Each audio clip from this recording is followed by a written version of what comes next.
You ever watch someone realize, in real time, that the ground they've been standing on was never theirs to begin with? The gate slammed shut before her SUV could clear the opening, a sharp metallic crack that cut through the quiet like a judge's gavel, and the smell of hot brakes hit the air as Melissa Grant, HOA president, clipboard queen, self-appointed ruler of Willow Creek, jerked her steering wheel and stopped dead inches from my property line, gravel crunching under her tires like she was trying to force her way through pure will alone. But steel doesn't negotiate, and neither do deeds filed with the county clerk. So I just stood there, boots planted, remote in my hand, watching her step out of that white SUV with the kind of anger that comes from years of never being told no, her voice already rising before she even reached the gate, sharp and certain like she expected the world to rearrange itself around her. "You need to open this right now," she snapped, like it was a command she'd practiced 100 times on neighbors who didn't know better. But I didn't move, didn't say a word, because the moment wasn't about noise. It was about timing, and timing is something you learn when you spend years working construction, measuring twice, cutting once, knowing exactly when to let something fall into place. And this had been falling into place since the day I signed the papers on 60 acres of land just outside her HOA's reach, land I bought specifically to stay clear of rules written by people like her, land that came with something she'd been using long before I showed up, a dirt road cutting clean through the property, packed down by years of tires, a shortcut that shaved 15 minutes off the drive to the highway for every house in that neighborhood behind her. And for them, it wasn't just a road. It was a habit, something they stopped thinking about, something they assumed would always be there, because no one had ever told them otherwise. And Melissa? She didn't just assume it. She claimed it, turned it into policy without paperwork, put up a neat little metal sign that said community access, like she could stamp ownership onto someone else's land. With bold lettering and a confident smile. I remember the first time I saw it, sunlight hitting that sign just right, making it look official if you didn't know what you were looking at. And she walked right up to me that afternoon, heels clicking on gravel, perfume cutting through the smell of dust and engine oil, telling me I couldn't block the road, telling me it was important for the neighborhood, like my property existed to support her convenience. And I let her talk, nodded even. Because arguing with someone like that too early just tips your hand. And I wasn't ready to show mine yet. Not until I had the survey completed, not until every boundary marker was confirmed, bright orange flags lining the edge of my land like quiet little warnings no one paid attention to. Not until I had cameras mounted, capturing every car that rolled through, every license plate, every time someone crossed a line they didn't know was there. Because the truth is, this wasn't about a road. It was about entitlement built on repetition, and repetition makes people careless, makes them forget to ask the one question that matters. Do we actually have the right to be here? And standing there now, with Melissa pacing in front of that gate, phone already in her hand, voice climbing higher as she threatened to call someone, anyone, who would force me to open it. I could almost hear the rest of the neighborhood stacking up behind her, engines idling, people checking their watches, wondering why their usual shortcut had suddenly turned into a dead end. And that's when it hit me, clear and steady, that this wasn't just the beginning of a fight. It was the moment.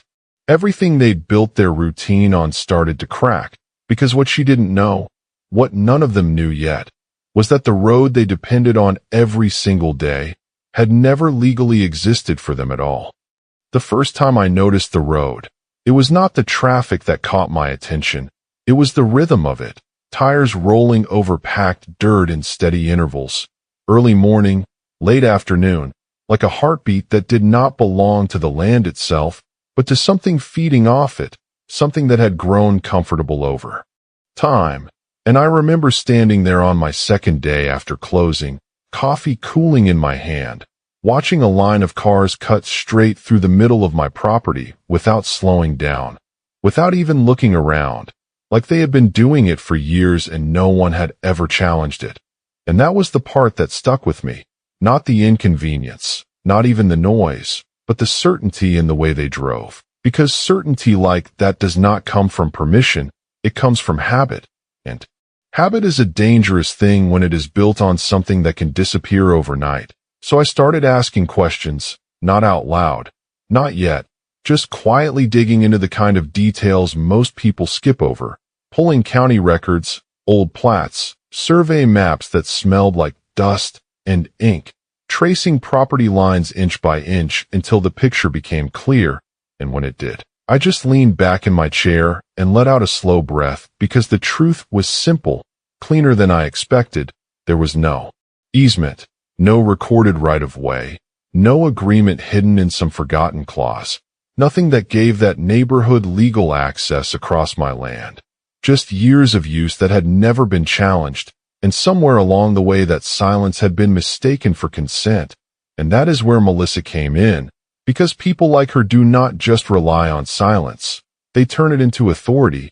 I met her properly a few days after that. Late afternoon sun hitting the side of her SUV as she stepped out like she owned more than just the vehicle, her posture straight, voice already carrying before she reached me. Introducing herself not as a neighbor, but as the president of the Homeowners Association. Like that title meant something beyond the boundaries of her subdivision. And she pointed to the road like it was a shared resource, something that benefited everyone, something I should be grateful to support. And I listened, nodded even, because there is no point correcting someone who has not realized they are wrong yet. And she kept going, explaining how blocking it would create unnecessary delays, how emergency vehicles might be affected, how property values could shift, each point delivered like a rule already written, already enforced. And when I finally spoke, I kept it simple, asked her if there was a recorded easement, something official, something that gave her community the right to use it. And for a second, just a second, her expression tightened, like a crack forming under pressure, but it disappeared just as quickly, replaced with that same confident smile, telling me it had always been there, that it had always been used, like history itself was enough to override law. And that was the moment I knew exactly what I was dealing with. Not someone who had proof, but someone who had never needed it. And as she drove off that day, tires kicking up dust across land she did not own, I made a decision right there, not to argue, not to escalate, but to let the situation breathe, to give it time to reveal itself fully, because the more comfortable they became, the more obvious the truth would be when it finally surfaced. And over the next week, I watched it unfold. More cars, more confidence, even a delivery truck or two cutting through like it was part of a mapped route. And then one morning, I saw the sign, planted right near the entrance, clean metal, bold lettering, Community Access Road. And I just stood there looking at it, the sunlight reflecting off the surface like it was trying to convince me it belonged. And I almost laughed, not because it was funny, but because it was predictable. Because once someone believes something is theirs long enough, they stop asking permission and start labeling it. And that sign told me everything I needed to know. They were not just using the road anymore. They were claiming it. And claims like that, when they are not backed by anything real, they do not just fail quietly, they collapse. And I had already started putting the pieces in place for when that collapse finally came. By the end of that week, the road was no longer just a road. It had turned into a pattern I could predict down to the minute. 7:15 in the morning, the first wave would roll through, headlights cutting across the tree line, engines humming low as people rushed to beat traffic on the main highway. Then a steady stream until about 8:30, followed by scattered cars through the afternoon. And then another surge around 5 p.m. when everyone came back, tired, impatient, expecting that shortcut to be there like it always had been.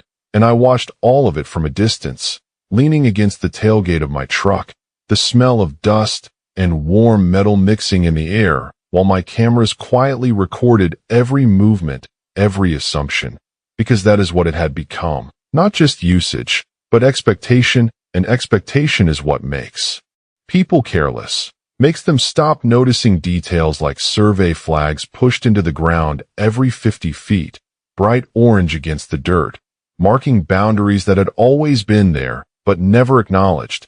And I started seeing small changes too, subtle at first, like drivers slowing down just enough to glance at those markers, confusion flickering across their faces before they sped up again, choosing convenience over questions. And then one afternoon, I heard the distinct sound of metal being driven into soil, sharp, repetitive, deliberate. And when I walked out to the edge of the road, there it was, a brand new post set firmly into the ground right on my side of the property line, supporting a larger, more polished version of that same sign, Community Access Road. This time with reflective lettering and a small logo from the HOA stamped in the corner like it carried authority. And I did not need to ask who had put it there, because a few minutes later Melissa's SUV rolled up, slow and controlled, window sliding down as she looked at me with that same composed expression, like everything was proceeding exactly as she planned, and she gestured toward the sign like she was unveiling something official, explaining that it would help clarify usage for residents, that it would prevent confusion. And I remember the way the wind caught the edge of the sign, making it hum softly, like it was trying to sound permanent, and I just nodded again, because arguing at that point would have been like trying to stop a train already in motion, and she took my silence the same way she had before, as agreement, as permission, as confirmation that her version of reality was the one that mattered. And over the next couple of days, things escalated in ways that were almost impressive, more traffic, more confidence. Even pedestrians now, walking dogs along the edge of the road like it was part of a neighborhood trail, some of them even waving at me like I was just another resident benefiting from shared space. And then the letter came, slipped into my mailbox in a clean white envelope with the HOA logo printed neatly in the corner, the paper inside thick, official, the kind that tries to carry weight before you even read a word. And as I unfolded it, the language was exactly what I expected, formal, structured, telling me that any obstruction of the community access route would be considered a violation of neighborhood standards, that it could result in fines, that it could lead to further action. And I actually let out a quiet laugh standing there in the driveway, the sound barely audible over the distant rumble of another car passing through my land, because the idea that they could fine me, regulate me, or enforce anything on property that sat completely outside their jurisdiction was not just wrong. It was built on a complete misunderstanding of where their authority ended. And that misunderstanding was about to become very important, because the more they pushed, the clearer the line became, and the clearer the line became, the stronger my position got. And I folded the letter carefully, slid it back into the envelope, and tucked it into the glove compartment of my truck with the rest of the documentation I had been gathering, each piece fitting into a larger picture that was starting to take shape. And as another car rolled past, tires pressing deeper into dirt that did not belong to them, I realized something simple and steady. They were not just using the road anymore. They were building their entire routine around it. And when something like that gets taken away, it does not just inconvenience people. It forces them to face a reality they have been ignoring for a long time. The next move did not come from me. It came from them, and it came faster than I expected, because once people convince themselves they are right, they do not slow down, they double down. And that is exactly what Melissa did. 3 days after that letter showed up in my mailbox, I woke up to the low rumble of engines outside my window earlier than usual. Not the steady flow I had gotten used to, but something heavier, more deliberate. And when I stepped out onto the porch, the morning air still cool against my skin, I saw a small crew parked right at the entrance of the dirt road. 2 trucks, hazard lights blinking, and a couple of guys unloading tools. Like they had a job to finish, not a question to ask. And I walked down slowly, boots pressing into the same dirt they were about to alter, the smell of fresh-cut wood and gasoline drifting toward me as one of them started measuring along the edge. And I did not need to guess what was happening because the materials were already there, posts, gravel, even a small stack of paving blocks. They were not just using the road anymore. They were upgrading it, and that crossed a line that had been sitting quietly in the background this whole time, waiting for someone to step over it. And Melissa was not far behind. Of course she was not. Her SUV pulling up with that same controlled confidence, door opening with a soft click as she stepped out and walked toward me like this was all part of a plan we had agreed on. And she started explaining before I even asked, talking about improving access, about making the route safer, about how the community had decided it was time to bring the road up to standard. Her words smooth, practiced, like she had already rehearsed the conversation in her head, but I could hear the assumption underneath every sentence, the belief that I would either accept it or be too slow to stop it. And I let her finish, let the crew keep moving around us, tools clinking, gravel shifting under their boots. Because sometimes the clearest way to understand someone's position is to let them fully express it. And when she finally paused, I asked one simple question. Calm, steady, the kind of question that does not need to be loud to carry weight. Who authorized this work? And for the first time since I met her, there was a flicker of hesitation, not long, just enough to show that the answer was not as solid as she wanted it to be. And she shifted slightly, gesturing back toward the neighborhood, saying the board had approved it, that it was for the benefit of everyone. And I nodded slowly, looking past her at the line of cars already starting to stack up behind the crew, drivers craning their necks, waiting for the usual path to clear. And that was when it became very clear to me that this was no longer just about use or even about assumption. This was about control, about turning something temporary into something permanent before anyone could stop it.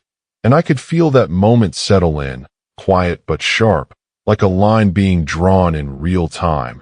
And I took a step back, not away from her, but into my own space, into the boundary that had always been there whether they acknowledged it or not.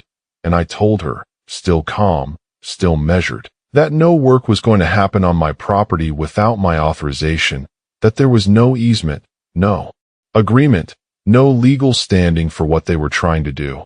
And for a second the entire scene seemed to pause, the crew slowing, tools lowering, even the engines idling softer like they were waiting to see which version of reality was going to hold.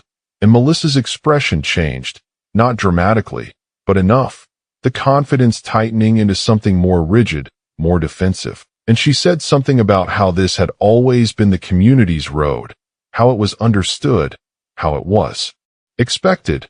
And I could not help but notice the way she avoided the one thing that mattered, proof. And that told me everything I needed to know, because when someone has the law on their side, they use it. And when they do not, they lean on expectation, on pressure, on the idea that if they act certain enough, no one will question them. And as I stood there with the morning sun starting to burn through the haze, watching that entire situation balance on a single point, I realized that they had just made a mistake they could not take back, because trying to improve the road meant acknowledging it, and acknowledging it meant bringing it into the light. And once something like that is in the light, it does not stay hidden for long, and that was exactly where I needed it to be. The crew did not pack up right away, not at first, because people do not stop momentum easily, especially when they think they have backing behind them. So they stood there shifting their weight, glancing between me and Melissa, waiting for some kind of signal that this was still going forward. But I could see it in their posture, the hesitation creeping in, tools no longer moving with purpose, just hanging at their sides as the reality of the situation started to settle. And Melissa noticed it, too, the way control slips quietly before it breaks. So she stepped forward, voice firmer now, sharper, telling them to continue, insisting that everything had been approved, that this was a community improvement project. And for a second one of the guys actually bent down to pick up a post again, but he did not drive it into the ground. He just held it there, waiting, because even he understood something was off. And I did not raise my voice, did not step closer.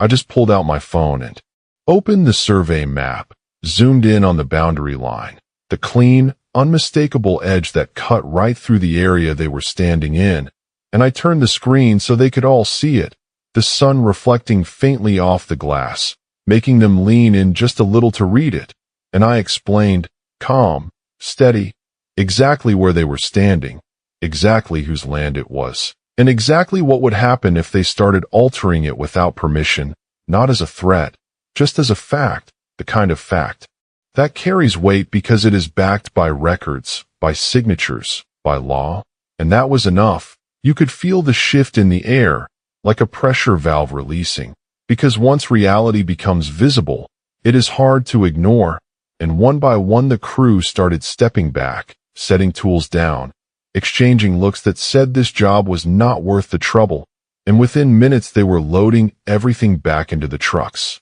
engines starting up again, but this time not with purpose, just with the quiet intention of leaving, and Melissa stood there watching it happen, her control slipping piece by piece, but instead of backing down, she doubled down, her voice rising again, telling me this was not over, that the HOA would handle it, that there would be consequences, and I believed her, not because she had the authority, but because people like her do not stop when they hit resistance, they escalate, and over the next few days that is exactly what happened. More letters, more formal this time, thicker envelopes, stronger language, references to violations, to fines, to actions that had no legal ground but were written like they did, and I collected every single one, sliding them into a folder that was starting to feel heavier with each passing day, not because of the paper, but because of what it represented, a growing record of overreach, and the traffic did not slow down either. If anything, it increased, like the entire neighborhood had decided to make a point, more cars pushing through, more confidence in the way they moved. Even after the crew had been turned away, even after the boundary had been made clear, and that told me something important. This was no longer about convenience. It was about defiance, about proving that they could continue doing what they had always done, regardless of what I said or showed them. And I let it continue, did not block the road, did not confront every driver, because stopping them too early would have limited what came next, and I needed them to keep going, to keep building that pattern, to keep reinforcing their own assumption, because the stronger that assumption became, the harder the impact would be when it finally broke. And each morning as I stood there watching another line of cars cut across land that did not belong to them, I could feel that moment getting closer, not rushed, not forced, just inevitable, like something already set in motion that only needed the right second to reveal itself fully. And I knew exactly when that second would come. I just had not pressed the button yet. By the second week, the pattern had hardened into something almost unbreakable, at least from their perspective, because when people repeat the same action enough times without consequence, they stop seeing it as a choice and start seeing it as a right. And that was exactly what had happened with that road. It was no longer a shortcut. It was infrastructure in their minds, something as permanent as the houses behind it, something that would always be there because it always had been. And I could see that shift clearly in the way they drove now. No hesitation at the boundary markers, no glances at the signs, just straight through like the land itself had no owner. And that was the moment I knew they were fully committed to a version of reality that did not exist, which made what came next not just possible, but necessary. So I started preparing quietly, not in a way that drew attention, but in a way that built certainty. I called the surveyor back out, had him walk the entire boundary again. Every line, every marker, every inch confirmed and documented. The sound of his equipment clicking softly in the background while he double-checked coordinates that had already been filed. Because when you are about to make a move like this, there is no room for doubt. And once that was done, I moved on to the next step, permits, not because I needed permission to control access to my own land, but because having everything officially documented removes any space for argument later, and I filed exactly what I needed, clean, precise, leaving a paper trail that connected every piece of this situation back to one simple fact, ownership. And while all of that was happening, The traffic kept flowing, morning and evening, steady as ever, completely unaware of how close it was to stopping. And then I ordered the gate. Not something temporary, not a simple chain or a sign, but a solid steel structure, reinforced, mounted properly. The kind of gate that does not suggest a boundary, it defines one. And when it arrived, the weight of it alone told the story, metal against metal as it was unloaded. The sound carrying across the open land like a signal that something was about to change, and I had it installed right at the narrowest point of the road, where the ground naturally funneled traffic into a single path, a place where there would be no easy way around it, no room to improvise, just a clear stop where movement used to be. Automatic, and I did not activate it right away. I left it open, positioned but silent, letting everyone continue as if nothing had changed, because timing still mattered more than action, and each day I watched the same routine play out. Cars passing through the open gate frame without even noticing it, like it was just another part of the landscape. And that was exactly what I wanted, because when something blends in like that, when it becomes invisible through repetition, the moment it changes hits harder, and I kept collecting everything. More footage, more letters, even a few messages left at my door from residents asking when the construction would be finished, assuming the gate was part of their improvement plan, and I did not correct them, not yet, because every assumption they made added weight to what was coming. And then Melissa made one more move, a final push that told me she still believed she could control the outcome. She sent another notice, this one more aggressive than the last, stating that any obstruction of the road would result in immediate action from the association, and I read it slowly, standing in the fading light of the afternoon, the smell of dry grass and distant engines drifting through the air, and I could not help but notice the confidence in her wording, the certainty that she could enforce something beyond her reach, and that was when I knew the moment had arrived, not because of what she said, but because of what she believed. And belief like that, when it is not grounded in reality, does not bend, it breaks. And I folded the letter, placed it with the others, and walked out to the gate, running my hand along the cool steel surface, feeling the weight of it, the final piece of something that had been building since the day I bought this land. And for the first time since all of this started, I allowed myself a small, quiet smile, because everything was ready, every detail in place, every assumption reinforced, and all that was left now was to close it. The morning I chose did not feel different at first, and that was exactly why it worked. Same pale light stretching across the land, same low hum of engines in the distance, same rhythm I had been watching for weeks, and I stood there with a cup of coffee in my hand, letting the heat settle into my palms while the first wave of cars approached, headlights flickering through the trees like they always did, predictable, steady, unaware, and the gate stood open in front of them, quiet, familiar, just another frame they passed through without thinking.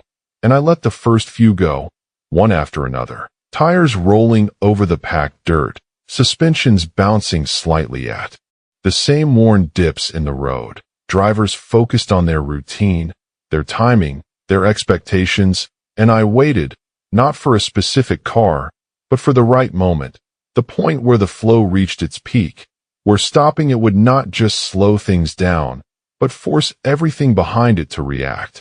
And I could feel it building.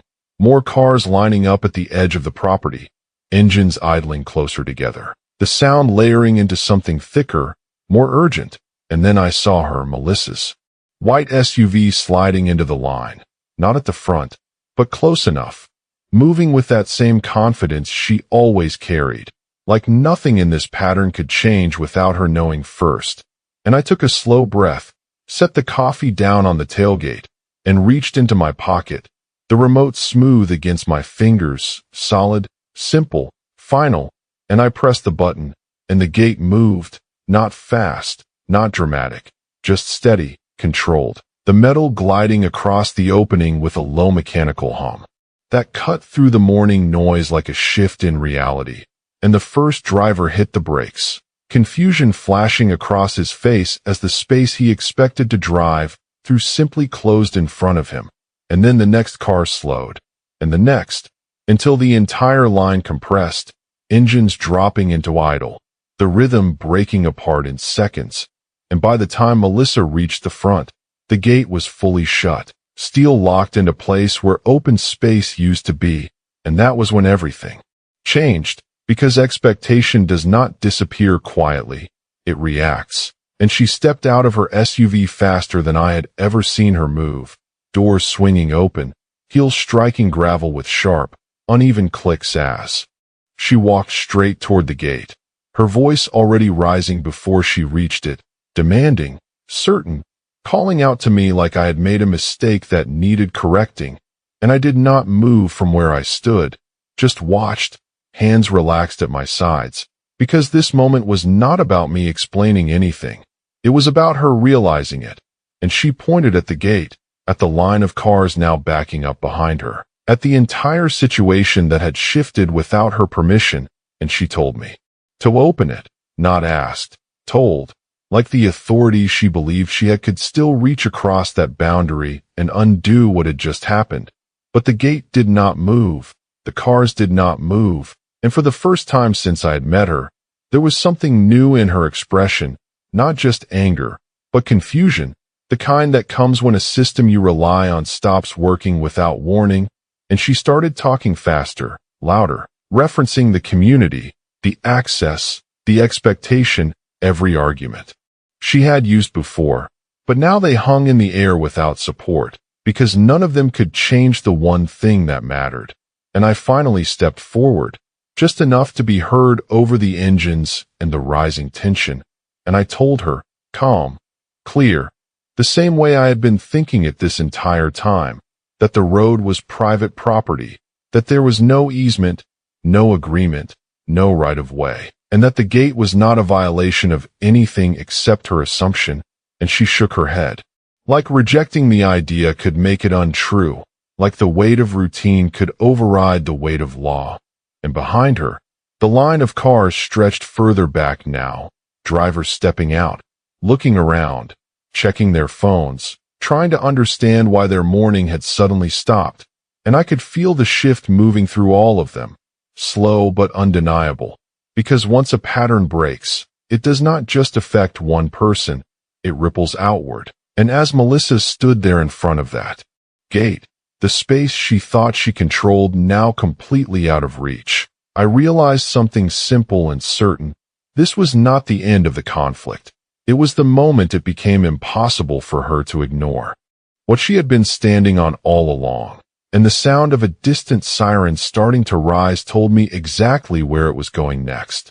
The siren did not arrive in a rush. It built slowly, a distant wail cutting through the morning air as the line of cars stretched further back along the dirt road, engines idling, drivers stepping out now, some shading their eyes against the rising sun, others pulling out their phones, trying to figure out why something so routine had suddenly turned into a standstill.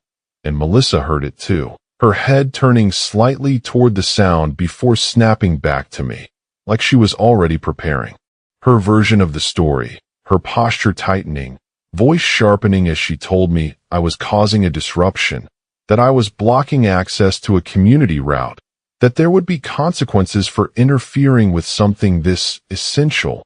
And I just stood there, letting her speak, because every word she said now was no longer just between us. It was being heard by everyone behind her, carried over the low rumble of engines and the shifting gravel under restless feet, and that mattered. Because perception changes faster in a crowd, especially when reality starts to push back against assumption. And when the patrol car finally turned onto the edge of the property, tires rolling slowly over the same path that had been used without question for years, the entire scene seemed to settle for a moment, like everything was waiting for a decision to be made, and the officer stepped out, calm, measured, the kind of presence that does not need to raise its voice to take control. And Melissa moved toward him immediately, words coming fast, pointing at the gate, at the cars, at me. explaining how I had blocked access, how the road was used by the community, how this needed to be resolved right away, and the officer listened, nodding slightly, taking it in without reacting. And then he turned to me, asking a simple question, the kind that cuts through everything else. Is this your property? And I answered the same way I had been answering it in my head since the beginning. Clear, steady, backed by everything I had already prepared, and I showed him the documentation, the survey, the filings, each piece laid out without urgency because none of it needed to be rushed, and he looked it over, took his time, the morning light reflecting off the paper as he traced the boundary line with his finger, and when he looked back up, the answer was already there, not dramatic, not loud, just final, and he explained it the way it actually worked, that without a recorded easement or legal agreement, the road was private, that access could not be assumed, that I had every right to control entry on my land, and the words settled over the scene in a way nothing else had, because they were not coming from me anymore. They were coming from something that could not be argued away with confidence or expectation, and you could feel it ripple through the crowd. The shift from certainty to realization, drivers exchanging looks, a few stepping back toward their cars, understanding starting to replace frustration, and Melissa stood there, the argument she had been building losing its structure piece by piece, and she tried again, referencing how long the road had been used, how the community depended on it, but the officer did not move, did not adjust his stance, just repeated the same point in simpler terms, that use does not equal ownership, that habit does not create rights. And that was the moment everything changed for her, not all at once, but enough. Enough to see that the control she thought she had was never actually hers, and behind her, engines began to shut off one by one, drivers turning their vehicles around slowly, gravel shifting as the line that had once moved forward now reversed itself, the shortcut unraveling in real time, and I stood there watching it happen, the gate still closed, the steel unmoving, because this was never about stopping them physically, it was about stopping the idea that they could continue without question, and as the last few cars began to turn away, the road quieting for the first time. Since I had bought the land, I could see Melissa standing there, still trying to process what had just happened, still holding on to something that no longer existed, and I knew this was not where it ended. Because people like her do not accept a shift like this easily. They look for another angle, another way to regain control. But now everything had changed, the pattern was broken, the assumption exposed, and whatever she tried next would not be built on confidence anymore. It would be built on something else entirely, and that was exactly where I needed her to be. The road felt different after that morning, not because anything about the land had changed, but because the illusion had. And once something like that breaks, it does not quietly rebuild itself. It leaves a gap, a silence where certainty used to be, and over the next few days, that silence became noticeable. The early morning traffic never returned, no headlights cutting through the trees, no steady hum of engines crossing the property line, just open space and the sound of wind moving through.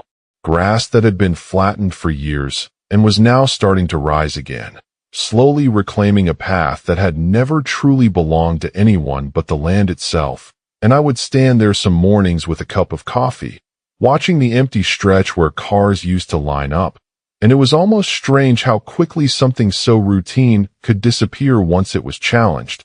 But that is the thing about routines built on assumption. They are strong until they are tested, and then they either adapt or they collapse. And in this case, it had collapsed completely, at least on the surface, because underneath that quiet, I knew Melissa was not done.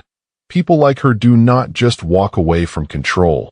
They regroup, they look for angles, and it did not take long for that to show itself. Another letter arrived, thicker than the last, more formal, language tightened, referencing legal review, suggesting that the association was exploring options to secure access rights, and I read it slowly. Standing by the same mailbox where this had all started, the paper firm between my fingers, the tone different now, less certain, more cautious, like even they understood the ground had shifted beneath them. And that told me something important. They were no longer acting on assumption alone. They were trying to find something real to stand on. And that meant they had already lost the version of control they thought they had. Because once you have to look for authority, it means you never truly had it. And I did not respond, not directly, because there was nothing in that letter that required an answer. Everything it hinted at would have to go through the same process I had already completed: surveys, filings, records, all of which pointed to the same conclusion. And I knew that, and more importantly, now they knew it too, even if they had not fully accepted it yet. And the neighborhood adjusted in its own way, cars now taking the longer route to the highway, an extra 15 minutes added to every commute, a small inconvenience on paper, but a constant reminder in practice. And reminders like that have a way of changing perspective over time, turning frustration into understanding, understanding into acceptance. And I started noticing it in small ways: fewer looks in my direction when I drove past the edge of the subdivision, fewer conversations that stopped when I got close, the tension easing not because anyone admitted they were wrong, but because the outcome had already made the point for them. And the gate remained exactly where it was, closed when it needed to be, open only when I chose. A simple structure that now carried more weight than any sign or letter ever could, because it was backed by something real. And one evening, as the sun dropped low and cast long shadows across the property, I saw Melissa's SUV parked at the far end of the road, not moving, just sitting there for a moment. And I watched from a distance as she stepped out, walked up to the gate, and stood there looking at it, not saying anything, not making a scene, just standing in front of a boundary that had always been there, but had only now been enforced. And for the first time, there was no demand, no command, just a quiet recognition of something she could not change. And after a minute, she turned, got back into her vehicle, and drove away, taking the longer road like everyone else. And I stood there in the fading light, listening to the sound of her engine fade into the distance. And it settled in, clear and simple, that this had never been about blocking a shortcut. It had been about defining a line. And once that line was made visible, everything else fell into place on its own, not loudly, not dramatically, just steadily, the way things tend to when they are built on truth instead of assumption. And as the last light disappeared over the horizon, the land felt quiet again, not empty, but complete, like it had finally returned to what it was always meant to be.